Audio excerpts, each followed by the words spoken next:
Hey everyone, I hope you're having a great evening tonight. It is episode 31 of my Shake Some Dust podcast. And tonight I wanted to talk about homes on wheels. Right now I'm in Quartzsite, Arizona, and it is a snowbird mecca of the United States. It's where a lot of people for decades have been coming down to weather out the winter months. Recently, my home state of Colorado and a lot of the rest of the country got smacked by a blizzard. And I'm so grateful and thankful to be down here where I don't have to see snow. The plan was just to put a snow shovel on the front of my car or my bus and head south. The minute somebody said, "Hey, are you a kayaker?" I knew I was going to stop. That didn't really happen. But you get the point.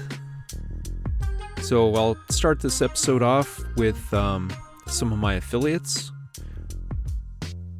If you click on the link in my show description, it'll take you to other places. And hopefully those places will take you places. I wanted to talk about Booking.com. I use Booking.com all the time to book hotels whenever I'm out and about, whenever I need to stay someplace that isn't my bus. And Booking.com offers some of the cheapest hotel rates at competitive prices, and it's all in one place, so you don't have to go looking from website to website for different hotels. If you like La Quinta, if you like Hilton, if you like Marriott, it's all there. They also have a selection of Airbnb and vacation rental properties as well. I use Booking.com because they also give me the best price and a little bit of a percentage off versus the main website for each of these places. My other affiliate is Origin USA. Origin is 100% American-sourced and made boots, martial arts, and other gear made in the USA. I have a pair of American Bison boots that I love. I've been wearing them for nearly 4 years. They've been holding up great. They take me all sorts of places. I tromped around in Ireland in these boots. I've gone all over the U.S. I've probably literally put thousands of miles on the soles of these boots, and they haven't let me down. Origin, Maine, USA. Again, links are in the show notes and description. So I wanted to talk about the homes on wheels. As I've been traveling south from Colorado, some of the things that I've noticed is there's a lot of people that are without homes. Santa Fe was one of the first big places for that. I think a lot of the reason for that was because it's a warmer climate. It makes it a little bit easier to live on the street. Could you try again? Oh, shut up, Siri. Siri and I don't always see eye to eye. Anyway, where was I? Okay, so the alternative in this country for being homeless is being a person that lives in their vehicle. You won't hear about this a lot. It might have even been glorified in that movie Nomadland, though that movie was really depressing. I couldn't even get through most of it. And ironically enough, I'm kind of living like that now. But some people are without, and I'm lucky enough to have a great vehicle to live in. I attended the Rubber Tramp Rendezvous in Quartzsite, Arizona. And it's one of these events that anybody that lives on the road, who's anybody, knows of Bob Wells. And he's a guy that has a YouTube channel. And he talks about all the tips and tricks, and he sells all sorts of merch and affiliations with people that support people living on the road. A lot of it's just kind of basic camping.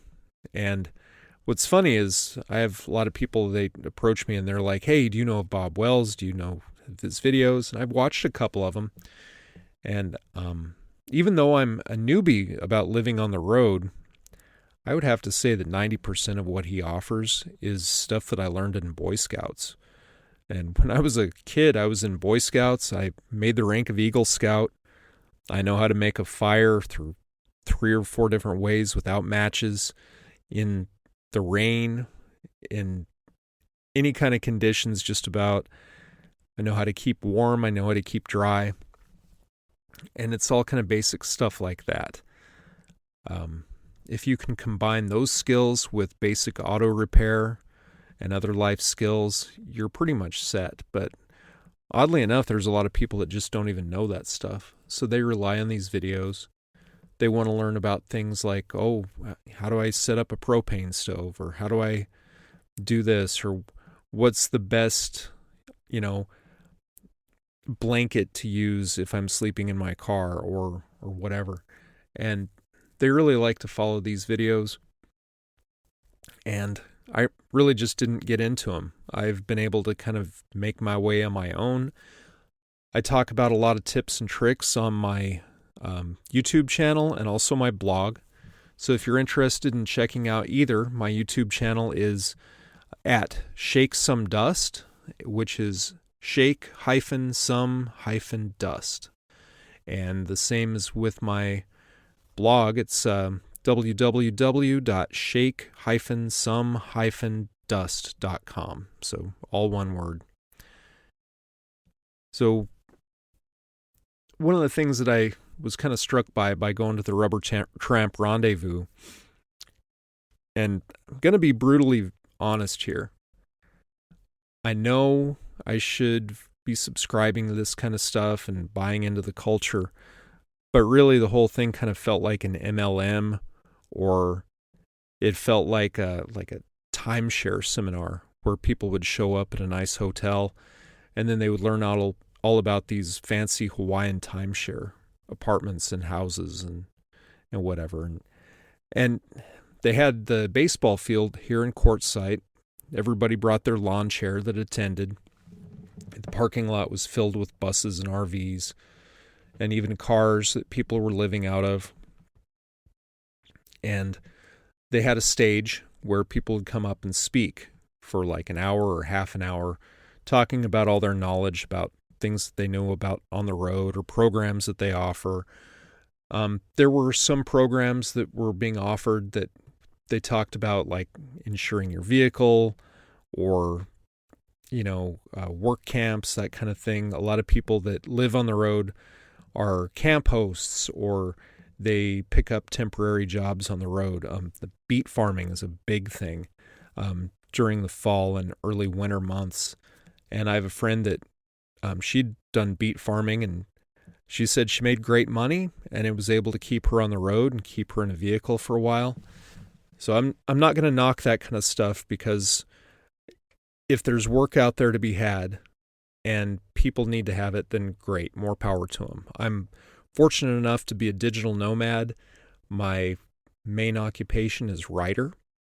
So I write content for websites. I also pitch to magazines as a travel writer. I keep my own blog, and I'm trying to build up my list for readers and also affiliations so I can make money in a passive income kind of method. And anyway, at the baseball field, I'm watching an entire hour seminar of people talking about exactly that, like how to start building an online presence to make money. And I think the thing that disappointed me the most was they made it sound so easy. And I've been trying to do this stuff for the last 3 or 4 years. It's not easy. One of the hardest challenges about building a business online, especially one with affiliations and a website and passive income, is trying to draw in participants like readers, people that will buy your stuff, people that check out your merchandise that you're trying to sell.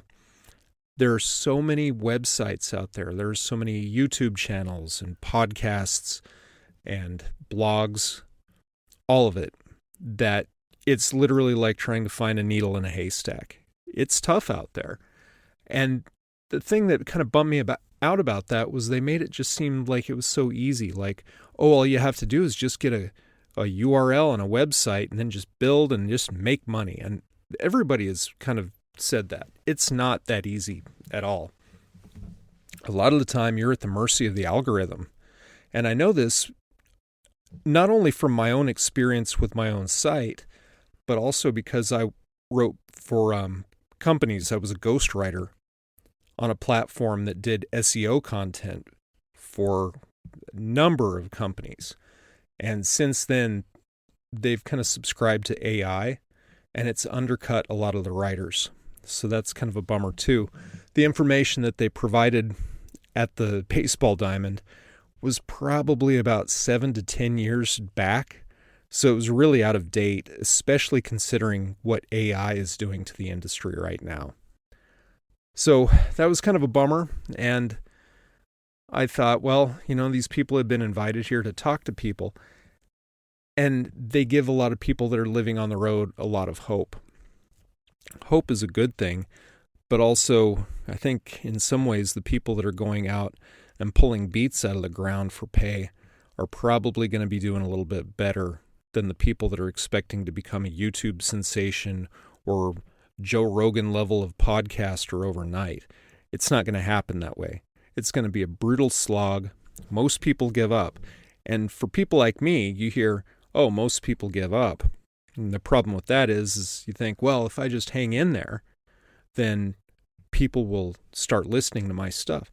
That's not necessarily true at all. I've been doing podcasting for,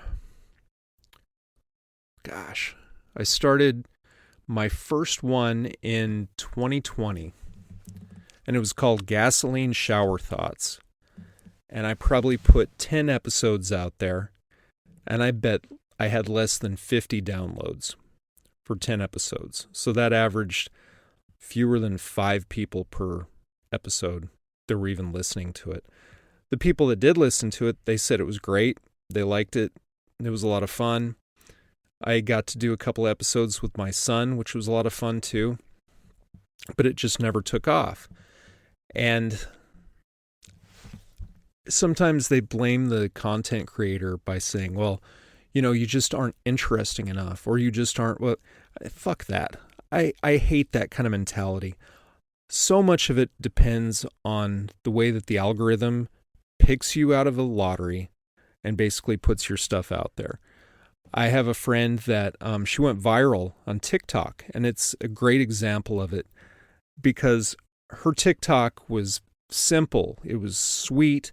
It was hilarious. And overnight during COVID, she got thousands of hits. And I think it even got her to the point where that it was helping her out because she was recently out of work. And she was able to monetize off of that. But since then, she really didn't get those kind of clicks or views. There's a lot of people out there that are YouTubers and TikTokers that they get thousands and thousands of hits. And you kind of question their mental stability after a while too, because if they don't get 47,000 hits per video, or if they don't go viral with literally every single video, they get depressed. Their sense of self-worth is contained in those little dances and all those little skits and things that they're doing for these channels. And the way that I've heard people describe TikTok is they call it a Chinese spy app because it's been made in China. It keeps track of people. And it also is morphing people's prior restraint for self-censorship. So instead of saying somebody killed or somebody died or whatever, someone was unalived. If you use the wrong words, the AI will actually ban your videos. It'll demonetize you. It'll kick you off of it. It freaks a lot of people out. Personally, I don't give a shit. And as long as you know what you're doing and who you are, I think that if you're centered in your own life and in your own skin, I guess, it doesn't bother you.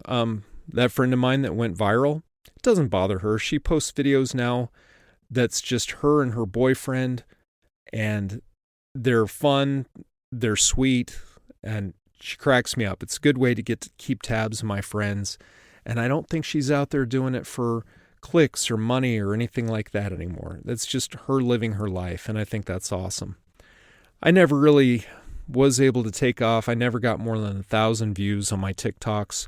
I've kind of stopped doing them because it's kind of like there are other things that I could be doing. There are things that I would rather be doing, like working on my book or, making a podcast or writing content for a client or just sitting out and watching the sunset and throwing the ball for my dog.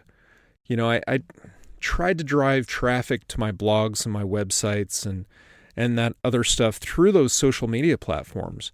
But the more and more I hear about how Instagram and TikTok and those kind of apps really aren't driving any traffic to anybody's blogs anymore, I really don't care because it really doesn't serve a purpose.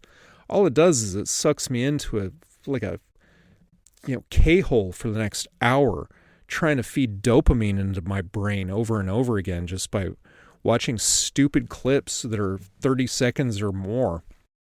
It's, remember back in the day when we were all like kids and all we had was TV and cable TV?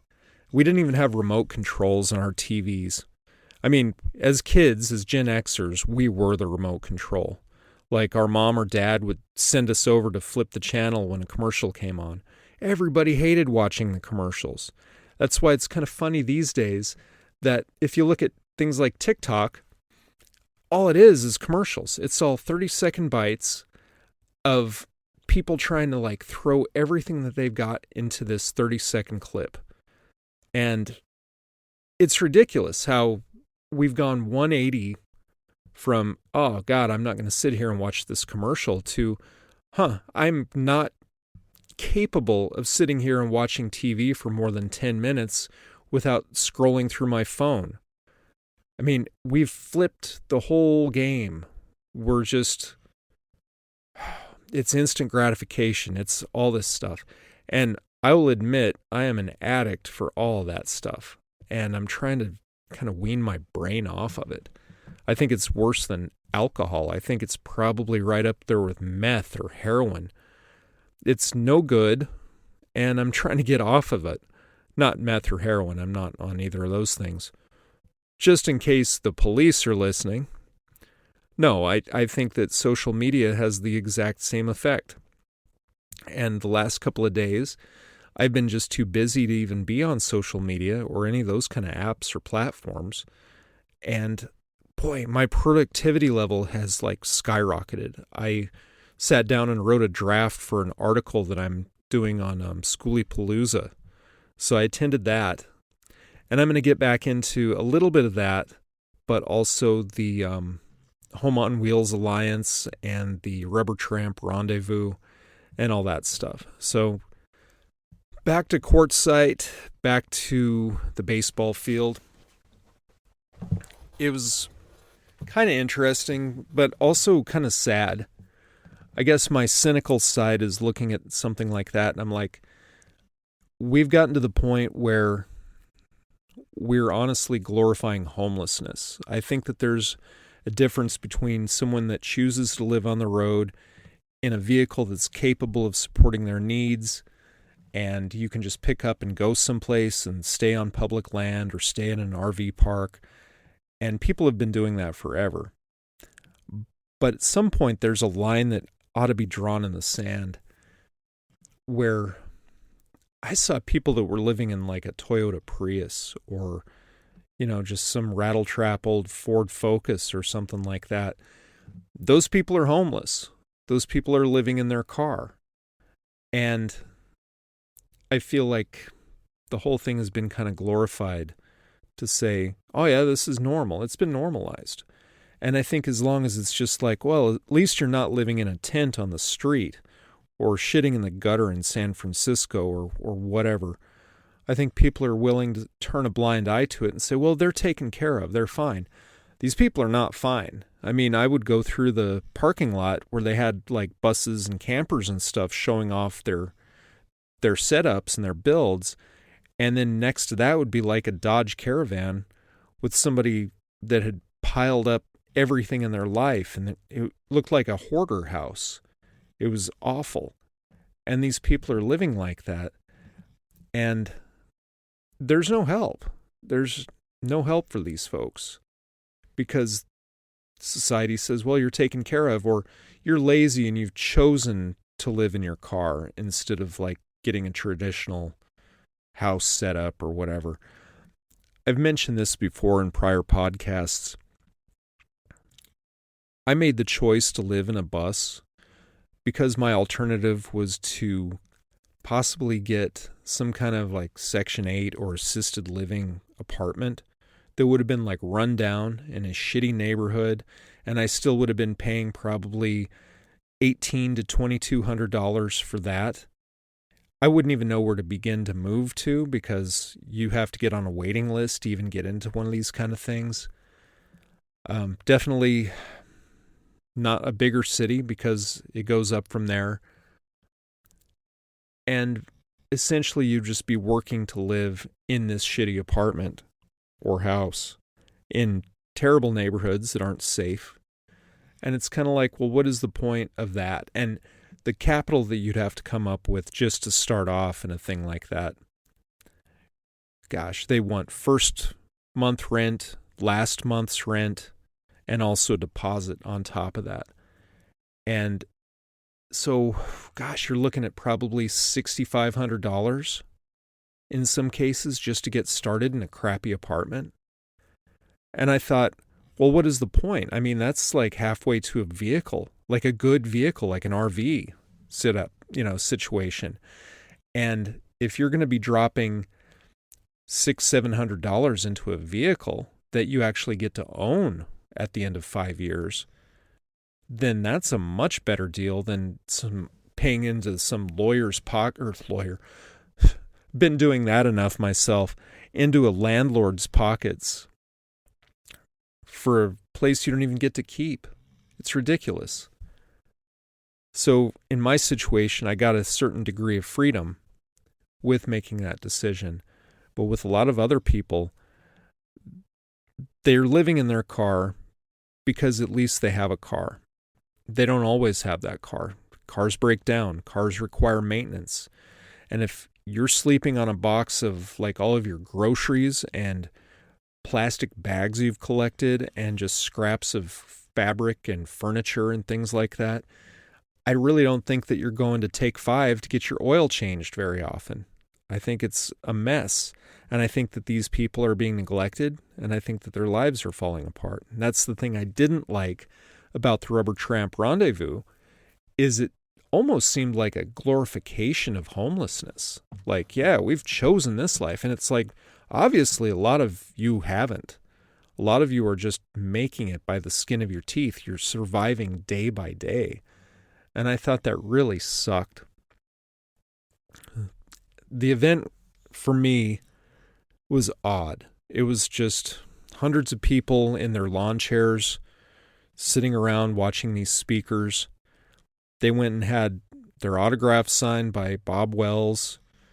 They had a table of free stuff. I took advantage of the free stuff table. I picked up a crock pot, and then I realized that my solar system isn't beefy enough to run a crock pot, because the way electricity works is whatever appliance that you've got will take as much electricity as it can in order to work. And so I plug in my crock pot, and it's draining the hell out of my batteries, and it's not even getting warm enough to simmer anything. So I need to get rid of this crock pot at some point, drop it off someplace, maybe pay it forward at a Goodwill or something like that, and just keep investing in butane and propane tanks. It's unfortunate because it would have been a backup, and I'm all about redundancy when you have your systems. But they had a free table, and they had clothes, they had books, they had all sorts of different equipment, they had food, and it was nice. That part I liked. And then they had people that were trying to kind of sell this lifestyle and cash in on, oh, people need insurance, people need residency, people are looking for different ways to insure their vehicle or whatever. And it was kind of like an all-in-one, one-stop shopping kind of experience for some of this stuff. They had a couple of people that were there, and they were professing this, and it was crazy because it was almost on the verge of anarchism. Like, I remember when people used to get all worked up about anarchism or communism or whatever in college, and some of the people that were having booths at the RTR, they had about as much zeal as those students used to about, like, oh, the best situation would be no rules whatsoever and society would just form on its own. And they're just true believers, which true believers scare the hell out of me. They really do. There's no objectivity. There's no way that they can just look back and say, boy, this is actually kind of ridiculous. There's just none of that. So that's frightening. But I thought the whole thing was kind of a bust. I actually got kind of bored. I went and I looked at some of the builds, and one of the things that I did realize about the builds that they had at the RTR is I'm not doing too bad with my bus. It's a little 19-foot bus. It doesn't have a shower. It has cold water. It has a 30-gallon freshwater tank and a 20-gallon gray water tank. And it has a bed. It has storage. I'm not doing that bad. It has some beautiful wood paneling. And I looked at some of these other builds and it was just like, wow, that's a lot of plastic tote bins, or that's a lot of, carpets, or that's a lot of shoes. And people, their values were kind of focused on one or two things. Like some people would really be into cooking, or some people would really be into hammocks or something like that. And they would just have, a lot of cooking supplies or a nice build for that. And, the other people would have just like a hammock that extended out from their car or their vehicle. And it was all cool, but I would say my bus was at least in the top 80% of everything being put together. You always see these missing parts and pieces on other people's builds. Like some people are like, hey, I've got a Jackery, or I've got a, Blue Eddy generator, but I don't have solar. And other people would be like, well, I have only propane. Everything that I have is propane. They lack the redundancy. They lack a lot of things that would kind of connect together for better systems. And the reason for that is it's friggin' expensive to set that stuff up. And a lot of people also lack the skills of being able to put that stuff together themselves. I mean, I'm lucky enough that I've got family that have helped me out with like putting stuff together. I'm pretty handy myself with tools and with renovation and carpentry and rebuilding stuff and having an eye for that kind of thing and organization and setup. I think it's a lifetime of having to put those kind of skills into action that have been really helpful. But I don't know. It was interesting in not a great way. It was kind of sad, but definitely made me appreciate what I've got a little bit more.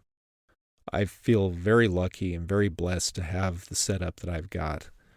And as long as I keep maintaining it, as long as I keep fixing stuff when it gets broken, being patient with myself and with my build, babying the hell out of my vehicle, and just taking time to enjoy life and being full of gratitude for what I've got, it's not a bad life. I'm not living in my car. I'm not living in a tent. I've actually got a roof over my head. It just so happens that that roof has wheels. It's a non-traditional lifestyle, but it's doable, and it has been doable for almost half a year so far. And gosh, it's hard to believe how quickly time just flies by. Everything is just, it just goes by. I wonder if in no time at all it'll be like 3 years down the road. It's hard to say. So anyway, I'm going to cut this episode short. It's 30 minutes in. Please check out the links for my affiliates. They help keep gasoline in my tank. and they help me continue to tell stories and wax philosophically on the road. And I hope people have liked these episodes. They haven't been scripted at all. I just kind of riff off the top of my head, just kind of sharing my thoughts for the moment. I'm hoping one of these days to actually get to interview people, but I haven't had that chance for that to happen yet. Work on working on an article about Schoolypalooza, and I will put details out there for where you can read that when I get done with it. And be safe out there on the road, people. Be grateful for the things that you have.